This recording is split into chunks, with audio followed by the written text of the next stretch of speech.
जय श्री कृष्णा। आप सभी दर्शक मित्रों का श्री जी एस्ट्रोलॉजी चैनल पर हार्दिक स्वागत है। मित्रों, आजकल हम वैवाहिक जीवन के विषय पर वीडियो बना रहे हैं, जिसमें पिछले कुछ समय से कुंडली मिलान में अष्टकूट मिलान के ऊपर बात कर रहे हैं।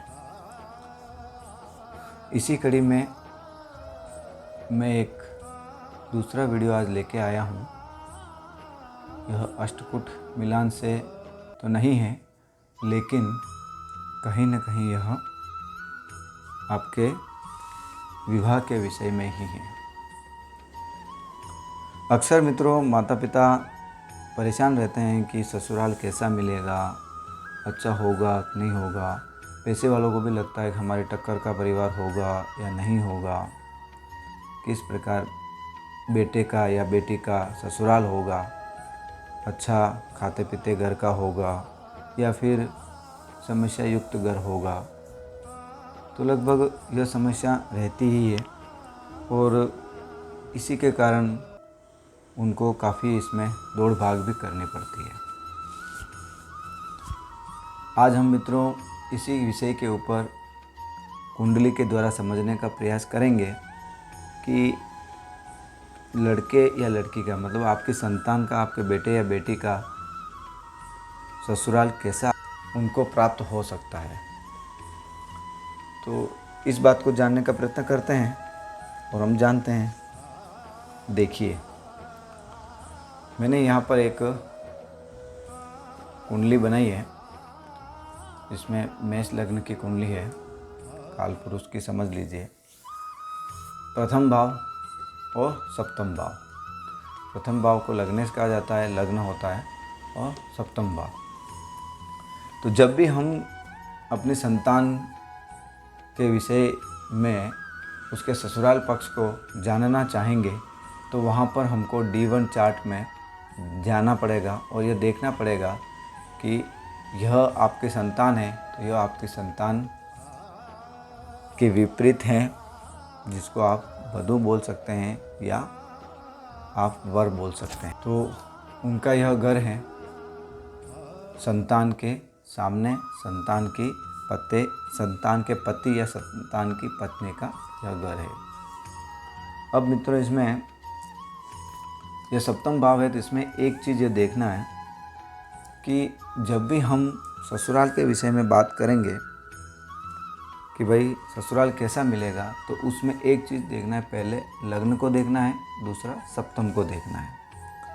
लग्न को देखना है तो यानी कि स्वयं को देखना है, आपकी खुद की संतान को देखना है, और सप्तम को देखना है यानी कि संतान की आने वाली जो उनका जीवन साथी होगा उसके विषय में आपको देखना है।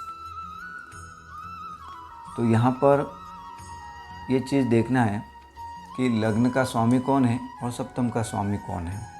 यहाँ पर क्या राशि बन रही है और यहाँ पर क्या राशि बन रही है, और इन दोनों के राशि स्वामी कहाँ स्थित है, यह स्थिति आपको देखना है मित्रों।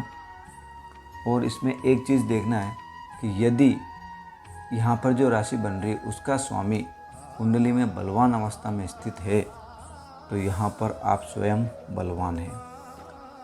और यदि सप्तम भाव का स्वामी, यहाँ पर जो राशि बन रही है, जैसे शुक्र के तुला राशि बन रही है, तो शुक्र कुंडली में यदि बलवान अवस्था में स्थित है तो इसका मतलब ये हुआ कि आपकी संतान का ससुराल मजबूत मिलने वाला है, अच्छा मिलने वाला है।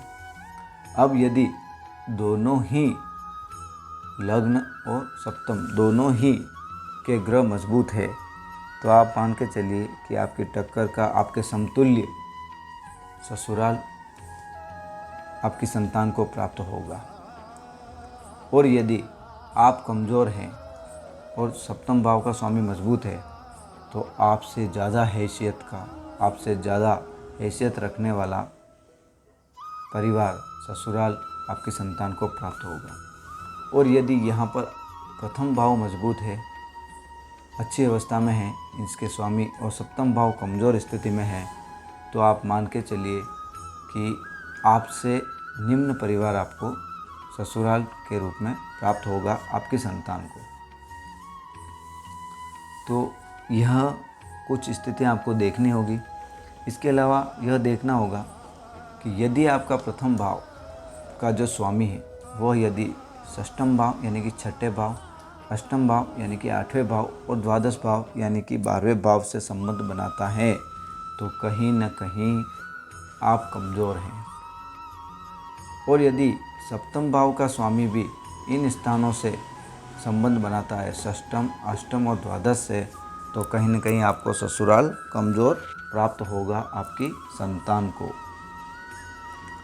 और इस प्रकार आपको देखना है कि संतान जो आपकी हैं उसके विपरीत में जो भाव है सप्तम भाव, उसके लग्न के विपरीत में जो भाव है सप्तम भाव का जो स्वामी है वह यदि कुंडली में केंद्र में किसी स्थान पर स्थित है, यहाँ पर त्रिकोण में, पंचम में, नवम में स्थित है या 11वें भाव में स्थित है, तो आप मान के चलिए कि ससुराल पक्ष काफ़ी अच्छा और मजबूत मिलने वाला है। लेकिन मित्रों, यहाँ पर एक बात ध्यान रखना है कि सप्तम भाव का स्वामी सूर्य से अस्त अवस्था में नहीं हो, डिग्री अंश में वह कमज़ोर अवस्था में नहीं होना चाहिए। और साथ में मित्रों सबसे बड़ी बात कि वह पापक ग्रहों से युक्त या दृष्ट भी नहीं होना चाहिए। नहीं तो क्या होगा, वहाँ पर प्रभाव में कमी आ जाएगी और जो ससुराल का मजबूत पक्ष मिलना चाहिए वो पक्ष में कमी होती है। तो यही स्थिति लग्नेश की होती है। यदि लग्नेश अस्त अवस्था में है और अच्छे स्थानों पर स्थित नहीं है, यदि वह पापक ग्रह के साथ युति बनाकर या पापक ग्रहों से दृष्ट है या डिग्री अंश में कमज़ोर है, तो इस स्थिति में आप की संतान कमज़ोर होगी, आप स्वयं कमज़ोर होंगे और सप्तम भाव मजबूत होगा। तो आप देखिए कि यहाँ पर जो आपकी संतान का जो सप्तम भाव है उसकी स्थिति कैसी है, वहाँ पर इस भाव पर कितने ग्रहों की दृष्टि पड़ रही है, कितने पापक ग्रहों की दृष्टि पड़ रही है और यहाँ पर कौन पापक ग्रह स्थित है वह भी देखिए। इसके अलावा संतान भाव का स्वामी कहाँ पर कुंडली में स्थित है और किस अवस्था में है, किस अंश पर है और कहाँ पर वह पापक ग्रहों से युति तो नहीं बना रहे या दृष्ट तो नहीं है। इन सब बातों को देखिए तो इसके बाद में आपको पता चल जाएगा कि आपकी संतान का जो ससुराल मिलने वाला है वह कितना मजबूत होगा, उसका विवाह जो होगा वह किस परिवार में होगा, धनाढ़ परिवार होगा या मध्यम परिवार होगा या निम्न परिवार होगा। तो इस प्रकार मित्रों आप अपनी कुंडली से पता कर सकते हैं कि आपको आपका ससुराल किस प्रकार का प्राप्त होगा, किस प्रकार का मिलेगा और उससे आपकी स्थिति क्या रहेगी, यह भी आप पता कर सकते हैं। तो मित्रों, मुझे आशा है कि आज का आपको यह वीडियो अच्छा लगा होगा और कल के दिन वापस मैं एक दूसरे विषय पर वीडियो लेके आऊँगा। तब तक के लिए आप सभी का धन्यवाद।